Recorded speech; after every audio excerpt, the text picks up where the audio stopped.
ஞானானந்தமயம் தேவம் நிர்மல ஸ்படிகாகிருதியும் ஆதாரம் சர்வ வித்யாநாமயகிரியும் உபாஸ்மகே. நெக்ஸ்ட் ஜென் டிவி நேயர்களுக்கு அஸ்ட்ரோ கேஎஸ்ஐங்காரின் பணிவான நமஸ்காரங்கள். வார பலன் 23/9/2024 29/9/2024 வரலும் உண்டான வாரத்திற்கு என்னென்ன பலன்கள் மேஷம் முதல் மீனம் வரை அப்படின்றத பார்க்கலாம். அதற்கு முன்னாடி இந்த வாரத்தினுடைய கோல்சாரம் என்ன, இந்த வாரத்தில் வரக்கூடிய விசேஷ நாட்கள் என்ன, அது தவிர இந்த வாரத்தில் எந்தெந்த ராசிக்காரர்களுக்கு சந்திராஷ்டம் அப்படின்றத பார்ப்போம். முதல்ல இந்த வாரத்தினுடைய கோல்சாரம்னு எடுத்தோமேயானால் காலபுருஷ தத்துவத்தில் 2வது ராசியான ரிஷபத்தில் குருவும், மிதுனத்தில் செவ்வாய், கன்னியில் புதன் சூரியன் கேது, துலாத்தில் சுக்கிரன், கும்பத்தில் சனி வக்ரம், மீனத்தில் ராகு. இந்த வாரம் அதிவேகமாக செல்லக்கூடிய கிரகமான சந்திர பகவான் இந்த வாரத்தில் ரோகிணி நட்சத்திரம் ரிஷப ராசியிலிருந்து மக நட்சத்திரம் சிம்ம ராசி வரலும் போகிறார். இது இந்த வாரத்தினுடைய கோல்சாரம். இந்த வாரத்தில் பார்த்தாலேயானால் வரக்கூடிய விசேஷ நாள் அப்படின்னு சொல்லும்பொழுது 23ஆம் தேதி அன்னைக்கு சஷ்டி, தேய்பிரை சஷ்டி. சஷ்டி விரதம் தேய்பிரையில் பார்த்தாலேயானால் முருகனுக்கு விரதம் இருக்கிறதும், எதிராளிகள் பகையாளிகள் செய்வினை செய்கிறது, இந்த மாதிரியான விஷயங்களில் பிரச்சனைகள் இருக்கிறவாளுக்கு இந்த முருகனுக்கு விரதம் இருக்கிறதன் மூலியமாக அது போகும். அது தவிர எதிரிகளை வெல்லக்கூடிய ஒரு பெரிய ஏற்றம் கிடைக்கக்கூடிய காலகட்டம். இந்த சஷ்டி விரதம் இருந்தால்தான் அவள் எல்லா விஷயத்திலையும் ஜெயிக்கக்கூடிய காலகட்டமாக அமைய போகிறது. சஷ்டியில் விரதம் இருந்தால் அகப்பையில் வரும் அப்படின்றது பொதுவாகவே வளர்பிறை சஷ்டியில் இருக்கிறது பெரிய விசேஷம். தேய்பிறை சஷ்டியில் இருக்கிறதன் மூலியமாக நிச்சயமாக உங்களுக்கு வரக்கூடிய வந்த எதிரிகள் எல்லாரும் உங்களை விட்டு போகக்கூடிய வாய்ப்புகள் உண்டு.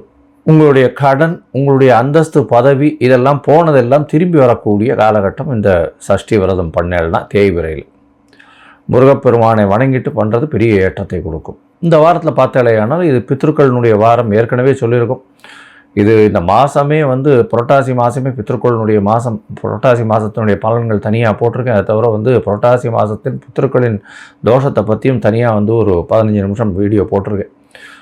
இந்த வாரம் பார்த்தாலேயானால் 25ஆம் தேதி மத்தியாஷ்டமி.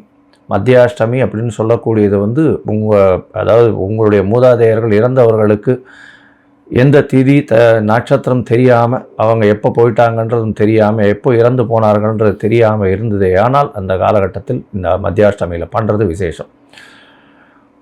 நதிக்கரையில், கோவில் இதில், குளங்கரையில், இந்த மாதிரியான இடங்களில் பண்ணுறதும், அருகில் இருக்கக்கூடிய இந்த கோவில் குருக்களுக்கோ அதை தவிர அந்தணர்களுக்கு இல்லைன்னா பிராமணர்களுக்கு உங்களால் முடிஞ்ச வஸ்திரங்களும், அதை தவிர அரிசி, வாழைக்காய் இதெல்லாம் தானமாக கொடுக்கறதன் மூலியமாக உங்களுக்கு வரக்கூடிய வந்த பிரச்சனைகள் எல்லாம் போகக்கூடிய வாய்ப்பு உண்டு.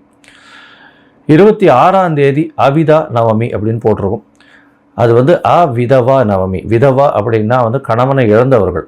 விதவா அப்படின்னா கணவனை இழக்காமல் சுமங்கலிகளாக இறந்த பெண்களுக்கு இந்த காலகட்டத்தில் பண்ணக்கூடிய தர்ப்பணம். அது இந்த ஒரு நாள் சுமங்கலிகளாக வீட்டில் இறந்து போனவர்களுக்கு செய்யக்கூடிய திதி நாள். அதனால் விதவா நவமி அப்படின்றத பேச்சு மொழியில் அவிதா நவமி அப்படின்னு வந்துடுது.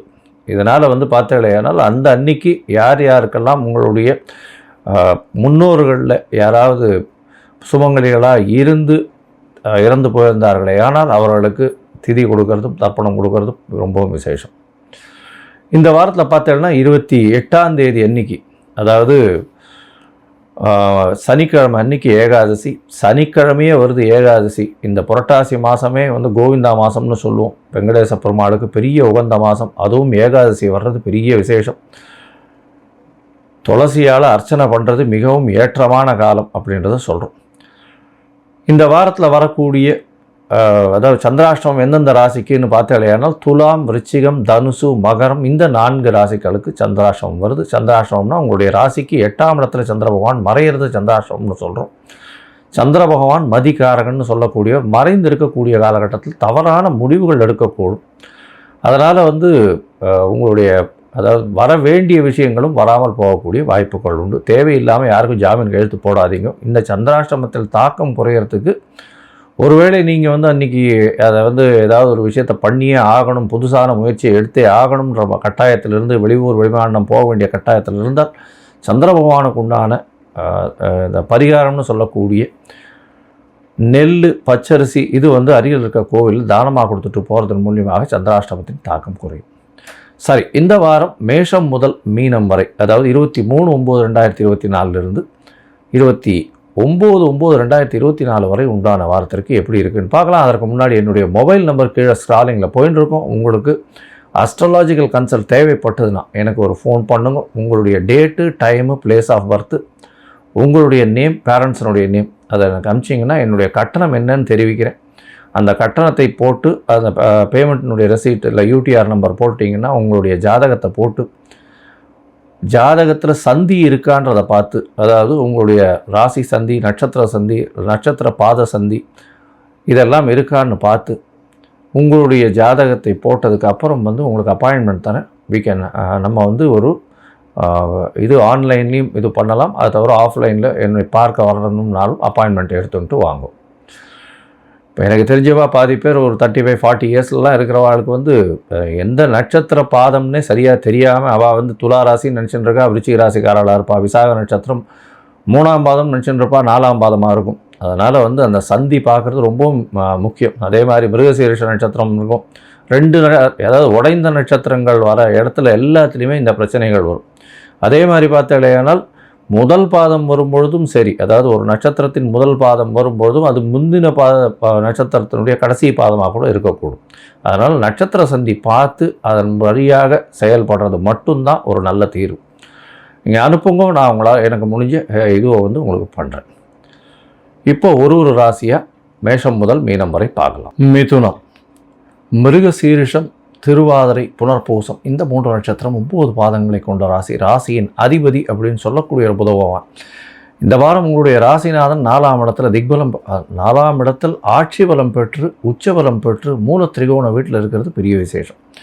4ஆம் இடத்துல அவருக்கு அதாவது புதன் அவருடைய இதுலேயே திக்பலம் பெறுறது அவருடைய ராசியிலேயே தான், லக்னத்திலேயே திக்பலம் பெறுறார். 4ஆம் இடத்துல இருக்கிறது பொதுவாகவே நல்ல ஒரு ஏற்றம் கொடுக்கக்கூடிய கேந்திர ஸ்தானமாக சொல்லக்கூடியது. இந்த வாரம் பார்த்தாலேயானால் உங்களுடைய ராசிக்கு 4ஆம் இடத்துல இருக்கக்கூடிய புத பகவான் சூரியனோடு சேர்ந்து இருக்கக்கூடிய காலகட்டமாக இருக்குது. கேதுவோடும் இருக்குது. குரு பகவான் பார்வையில் இருக்கிறது பெரிய விசேஷம். இந்த வாரத்தில் பார்த்தாலேயானால் 12ஆம் இடத்துல இருக்க குரு பகவான் உங்களுடைய ராசிநாதனை பார்க்கறதுனால உடல் நலத்தில் நல்ல ஒரு ஏற்றம் இருக்கும். பணவரவிற்கு பஞ்சம் இருக்காது. ஆனால் கொஞ்சம் செவ்வாய் இருக்கிறதுனால கோபம் அதிகமாக வரக்கூடிய வாய்ப்பு உண்டு. வேகம் அதிகமாக இருக்கும். கொஞ்சம் பொறுமை காக்கிறது ரொம்பவும் நல்லது. 4ஆம் இடத்தில் இருக்கக்கூடிய புத பகவான் மூலியமாக இந்த வாரம் ஷேர் மார்க்கெட்டில் நல்ல ஒரு ஏற்றம் கிடைக்கக்கூடிய காலகட்டமாக இருக்கும். அரசாங்க சம்பந்தமான விஷயங்களில் கான்ட்ராக்டுகளில் நல்ல ஒரு ஏற்றம் கிடைக்கக்கூடிய காலகட்டம். முயற்சிகள் எல்லாம் வெற்றி பெறக்கூடிய வாய்ப்புகள் நிச்சயமாக உண்டு. தாயின் உடல்நிலையில் நல்ல ஒரு ஏற்றம் இருக்கக்கூடிய காலகட்டம். தாயின் சொத்துக்கள் வரக்கூடிய வாய்ப்புகள் உண்டு. பணவரவிற்கு பஞ்சம் இருக்காது. அதை தவிர பார்த்தோம்னா படிக்கக்கூடிய மாணவர்களுக்கு பெரிய ஏற்றம். எல்லா விதமான முயற்சிகளையும் வெற்றி பெறக்கூடிய வாய்ப்புகள் நிச்சயமாக உண்டு. அதை தவிர பார்த்தோம்னா உங்களுடைய ராசிக்கு 5ஆம் இடத்துல சுக்கிர பகவான் ஆட்சி பெற்று போயிருக்கிறது இந்த வாரம் பெரிய விசேஷம். ஏன்னா 5ஆம் இடத்துல ஆட்சி பெற்று போயிருக்கக்கூடிய சுக்கிர பகவான் உங்களுக்கு புதிய பதவி, புகழ், அந்தஸ்து, கௌரவத்தெல்லாம் கொடுப்பார். அதை தவிர 4ஆம் இடத்துக்கு 2ஆம் இடம்னு சொல்லக்கூடியதுனால வீடு, மனை, வாகனம் வாங்கிறதுக்கு பணவரவை ஏற்படுத்தி கொடுக்கக்கூடிய வாய்ப்புகள் நிச்சயமாக உண்டு. இந்த வாரத்தில் உங்களுடைய ராசிக்கு 9ஆம் இடத்துல இருக்கக்கூடிய சனி பகவான் மூலியமாக சிறு தொல்லைகள் வரும். தந்தைக்கு உடல்நிலையில் சற்று தொல்லைகள் இருக்கக்கூடிய காலகட்டமாக அமையும். இருந்தாலும் பெரிய பிரச்சனைகள் வரக்கூடிய வாய்ப்புகள் இல்லை. தொழிலில் பெரிய அபிவிருத்தி இருக்கும். 10ஆம் இடத்துல ராகு பகவான் இருக்கிறது பெரிய அபிவிருத்தியை கொடுக்கும். வெளிநாடு, வெளியூர், வெளிமாநில சம்பந்தமாக இம்போர்ட் எக்ஸ்போர்ட் பிஸ்னஸ். அதை தவிர இந்த மிதுன ராசிக்காரர்கள் ஐடி செக்டாரில் இருக்கிறவங்களுக்கு பெரிய ஏற்றம் கிடைக்கக்கூடிய காலகட்டமாக அமைய போகிறது.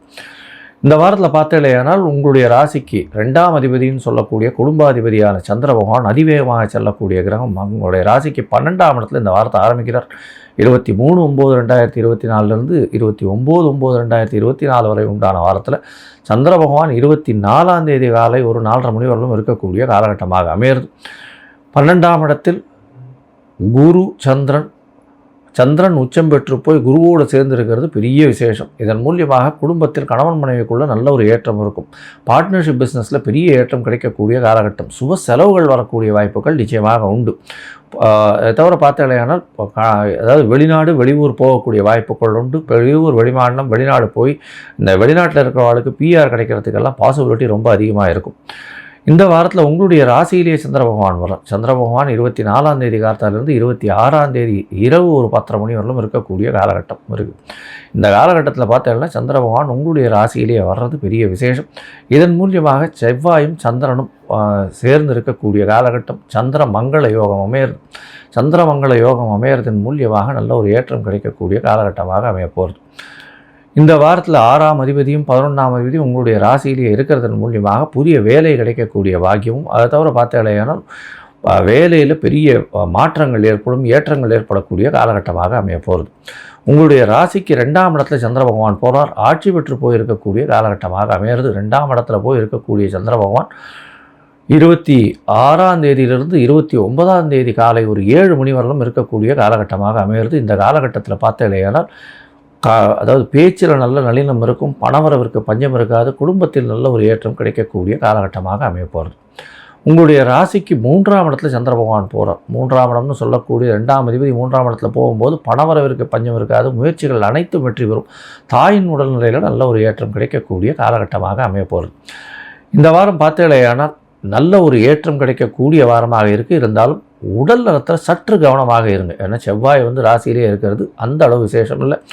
அருகில் இருக்கக்கூடிய வெங்கடாஜலபதியை போய் சேவிச்சுட்டு பெருமாள் கோவிலுக்கு போயிட்டு அங்கே ஒரு துளசி மாலை போட்டு வாங்கும். ஏன்னா இந்த வாரம் சனிக்கிழமை அன்றைக்கி ஏகாதசியும் வருது, புரட்டாசி மாதம் வேறு. போய் பெருமாளுக்கு போய் ஏகாதசி அன்னைக்கு ஒரு துளசி மாலையை போட்டு சேவிச்சுட்டு வாங்க. நல்ல ஒரு ஏற்றமும் மாற்றமும் உங்களுடைய வாழ்வில் நிச்சயமாக வரும். லோகா சமஸ்தா சுகினோ பவந்து. நன்றி, நமஸ்காரம்.